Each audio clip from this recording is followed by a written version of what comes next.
Dalam dunia yang penuh kekeliruan, kegelapan ilmu menjadi kebiasaan. Umat Islam di seluruh dunia terus mencari kebenaran. Namun, soalan utama, di mana cahaya itu?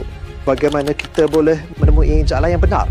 Sejak zaman dahulu, ulama-ulama agung seperti Muhammad bin Jarir At-Tabari, Abu Abdillah Al-Qurtubi dan Ismail Ibn Kathir telah menumpahkan usaha dan masa mereka untuk mentafsirkan kalam suci Al-Quran. Mereka telah menyediakan tafsir yang menjadi sumber ilmu dan panduan untuk umat Islam, membawa kita dari daerah kegelapan ke lembah cahaya yang sebenar. Kini, dengan semangat yang sama, ulama tanah air kita sendiri, Tuan Guru Haji Abdul Hadi Awang, menghasilkan karya agung beliau, iaitu Tafsir At-Tibyan, sebuah usaha yang membawa ilmu dan hikmah daripada para ulama terdahulu.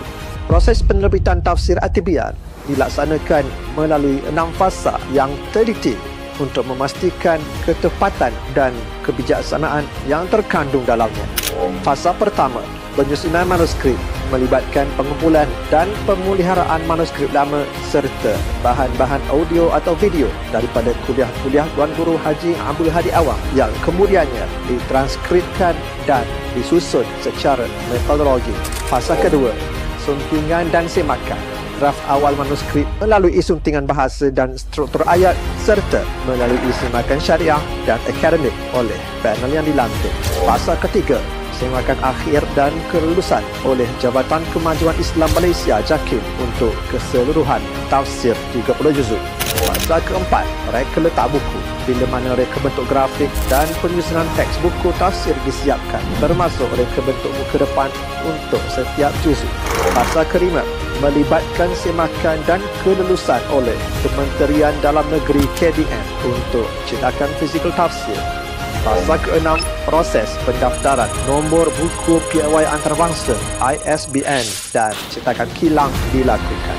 Tafsir At-Tibyan dirancang untuk membawa Al-Quran lebih dekat kepada kita, memberikan pemahaman yang jelas dan mendalam serta membimbing kita dalam menghadapi cabaran harian dengan penuh keimanan berlandaskan ajaran yang tulen. Kini, dengan izin Allah, Tafsir At-Tibyan tiba sebagai warisan ilmu yang akan kekal dalam hati generasi akan datang.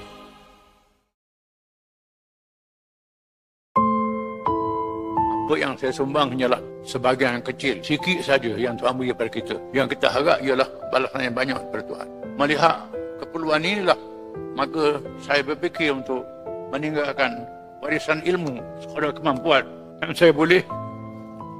Dan usia saya ni dah akhir dah. Jadi sebelum saya meninggal dunia, ya saya ada tinggal benda-benda yang manfaat kepada masyarakat. Saya harap Tuhan terima berapa yang saya buat ini untuk kebaikan kita semua dunia dan akhirat. Apa yang saya buat ini ialah sumbangan yang sedikit yang boleh disambung oleh orang lain, disempurnakan oleh orang lain, ditambah oleh orang lain. Apa yang penting ialah sumbangan itu hidup, tidak mati.